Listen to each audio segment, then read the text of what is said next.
الله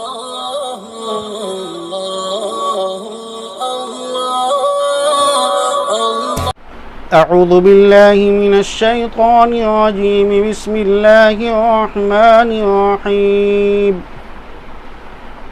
وقال ربكم ادعوني أستجب لكم إن الذين يستكبرون عن عبادتي سيدخلون جهنم داخرين وقال الله تبارك وتعالى ادعوا ربكم تضرعا وخفية وقال النبي صلى الله عليه وسلم الدعاء مخ العبادة وقال النبي صلى الله عليه وسلم لا يرد القضاء إلا الدعاء أو كما قال رسول الله صلى الله عليه وسلم۔ میرے محترم بھائی بزرگوں اور دوستو، قرآن پاک کی یہ آیت جو آپ کے سامنے تلاوت کی گئی، اس آیت کے اندر اللہ تعالیٰ نے دعا کے سلسلے میں یہ بات ارشاد فرمائی کہ اے محمد صلی اللہ علیہ وسلم، آپ لوگوں سے بتلا دیجئے، آپ لوگوں کے سامنے اس بات کا اعلان فرما دیجئے کہ تمہارا پروردگار، تمہارا پالنہار، تمہارا خالق اور مالک یہ بات ارشاد فرما رہا ہے کہ اے میرے بندوں، اے میری بندیوں، تم مجھ سے مانگو، میں تمہاری دعاؤں کو قبول کروں گا۔ بخشش مانگو تو بخشش دوں گا، روزی مانگو تو روزی دوں گا، مصیبتوں سے نجات چاہو تو تمہاری مصیبتیں دور کروں گا، پریشانیوں کو دور کروں گا۔ استجب لکم، میں تمہاری دعاؤں کو سنتا ہوں۔ دعا مومن کا ہتھیار ہے۔ امام الانبیاء حضرت محمد مصطفیٰ صلی اللہ علیہ وسلم نے ارشاد فرمایا کہ الدعاء مخ العبادہ، کہ دعا عبادت کا مغز ہے۔ ہم اور آپ عبادت کرتے ہیں، اس کے بعد میں دعائیں کرتے ہیں، لیکن ہماری دعائیں قبول نہیں ہوتی ہیں۔ حدیث پاک کے اندر اللہ کے نبی صلی اللہ علیہ وسلم نے ارشاد فرمایا کہ انسان جو بھی اللہ سے مانگتا ہے، اللہ کے سامنے دعا کرتا ہے، تو اس کی کوئی بھی دعا رد نہیں ہوتی ہے، کوئی بھی دعا اللہ کی طرف سے لوٹائی نہیں جاتی ہے، بلکہ اس دعا کے بدلے میں 3 چیزیں ہوتی ہیں۔ اس دعا کے بدلے میں 3 چیزیں ہوتی ہیں۔ یا تو بندہ جو اللہ سے مانگ رہا ہے اس چیز کو یا تو دے دیا جاتا ہے، اگر اس کے لیے مناسب ہے تو اللہ تعالیٰ اس کو وہ چیز عطا فرما دیتے ہیں۔ اور نمبر 2 ہے کہ بندہ دعا کرتا ہے، اگر اس کے اوپر کوئی مصیبت نازل ہونے والی ہوتی ہے تو اللہ تعالیٰ اس دعا کی برکت سے اس مصیبت کو دور کر دیتے ہیں۔ اور تیسری چیز یہ ہے کہ اگر بندہ دعا کرتا ہے تو اگر کوئی چیز وہ مانگتا ہے اللہ سے اور اس کو وہ چیز نہیں ملتی ہے تو اس کو یہ سمجھنا چاہیے کہ نہیں، اس کی یہ دعا اللہ تعالیٰ نے روک لی ہے، اس وقت اس کے لیے وہ چیز لینا مناسب نہیں ہے، چونکہ اللہ تعالیٰ بندوں کے حالات سے واقف ہے۔ اللہ خوب جانتا ہے کہ بندے کے لیے یہ چیز مناسب ہے یا نہیں ہے، تو اللہ تعالیٰ ایسی دعاؤں کو روک لیتے ہیں، اور کل میدان محشر میں یہ دعا اس کی پوری کی جائے گی، جو چیز اس نے مانگی تھی وہ چیز اس کو مل جائے گی۔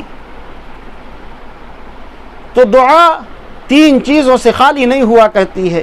یا تو بندہ جو چیز مانگتا ہے اگر مناسب ہوتا ہے تو اللہ تعالیٰ اس کو وہ چیز دے دیتے ہیں۔ نمبر دو ہے کہ اس دعا کی برکت سے کوئی مصیبت اگر نازل ہونی ہوتی ہے تو وہ مصیبت اس دعا کی برکت سے دور کر دی جاتی ہے۔ اور تیسری چیز یہ ہے کہ اللہ تعالیٰ اس دعا کو روک لیتے ہیں اور کل میدان محشر میں اس کو وہ چیز دی جائے گی۔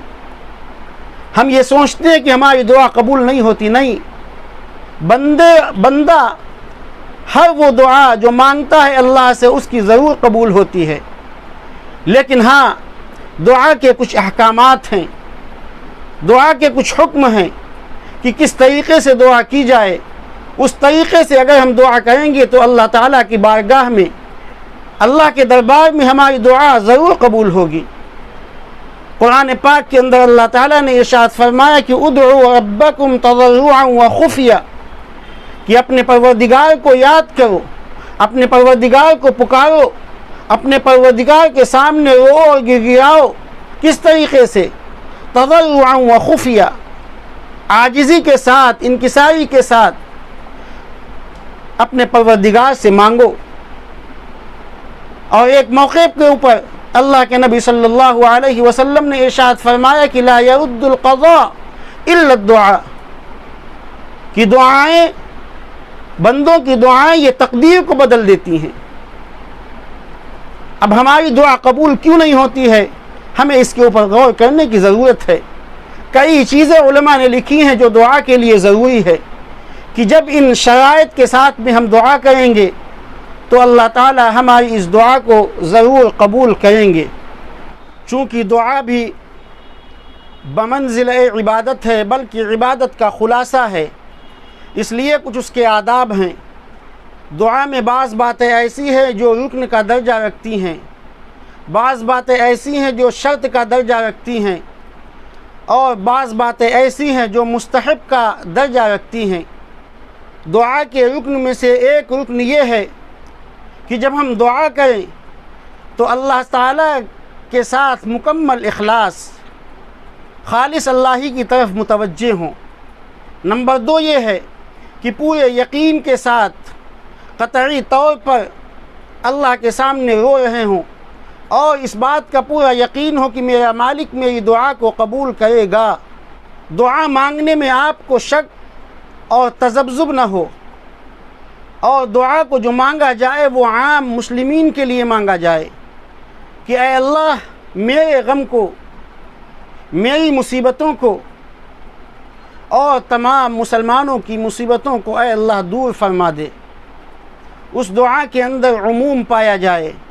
دعا کے کچھ شرائط ہیں، ان شرائط میں نمبر ایک یہ ہے کہ دعا کرنے والا حرام کھانے سے، حرام پینے سے، حرام لباس سے اور حرام کی کمائی سے دعا کرنے والا بچتا ہو۔ نمبر دو ہے کسی گناہ، بری بات اور قطع رحمی کی دعا نہ کرتا ہو۔ نمبر تین ہے جو بات روز اول سے مقرر ہو چکی ہے اس میں تبدیلی کی دعا نہ کرتا ہو۔ نمبر چار یہ ہے کہ دعا میں حد سے تجاوز نہ کرنا۔ اور نمبر پانچ ہے کہ دعا کی قبولیت میں جلد بازی اور بے صبری کا اظہار نہ کیا جائے۔ اسی طریقے سے دعا کے کچھ مستحبات ہیں، تو ان میں نمبر ایک یہ ہے کہ دعا کے اول میں اور آخر میں اللہ تعالیٰ کی حمد و ثنا بیان کی جائے۔ دعا کے دوران اللہ کا احترام باقی رکھا جائے، اس کی عظمت، اس کی کبریائی، اس کی ربوبیت، اس کی الوہیت اور اس کی خالقیت اور اس کی مالکیت کا ہمارے ذہن میں اور ہمارے دل و دماغ میں اس کا استحضار ہو۔ نمبر تین یہ ہے کہ دعا سے پہلے اور دعا کے بعد میں امام الانبیاء حضرت محمد مصطفیٰ صلی اللہ علیہ وسلم پر درود و سلام کا نذرانہ پیش کریں۔ نمبر تین یہ ہے باوضو قبلہ رخ ہو کر کے دو زانوں بیٹھ کر کے دعا مانگیں۔ نمبر چار یہ ہے کہ مانگنے والے کی طرح دونوں ہاتھ مونڈھوں تک اٹھا کر اور الگ الگ پھیلا کر دعا مانگے۔ نمبر 5 یہ ہے کہ دعا کے وقت عاجزی انکساری کی صورت میں گر گرا کر اللہ کے سامنے روئیں اور اسی حال میں اپنی پریشانیوں کو اللہ کے سامنے رکھیں۔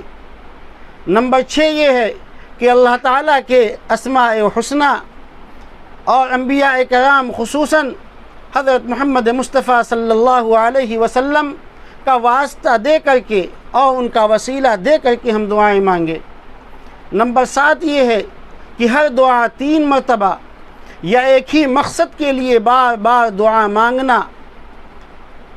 نمبر 8 یہ ہے کہ تمام ضروریات پر حاوی اور جامع ایسی دعائیں مانگنا جو اللہ کے نبی صلی اللہ علیہ وسلم سے منقول ہیں۔ نمبر 9 ہے کہ اپنے لیے، اپنے ماں باپ کے لیے، اپنے آل و اولاد کے لیے، اپنے بھائی اور بہنوں کے لیے، اپنے محلے والوں کے لیے، اپنے رشتہ داروں کے لیے، اپنے عزیز و اقارب کے لیے اور عامت المسلمین کے لیے دعائیں کرنا۔ نمبر 10 یہ ہے کہ اپنی تمام چھوٹی بڑی اہم و معمولی دعائیں بے جھجک اللہ تعالیٰ سے اس طرح مانگنا جس طرح کوئی بہت ہی بھوکا فقیر کسی سے لپٹ کر کھانا مانگتا ہے، اس طریقے سے اللہ سے مانگنا۔ نمبر 11 ہے دعا سے پہلے کوئی نیک کام کر لینا، صلاۃ الحاجت پڑھ لینا، 2 رکعت نفل پڑھ لینا۔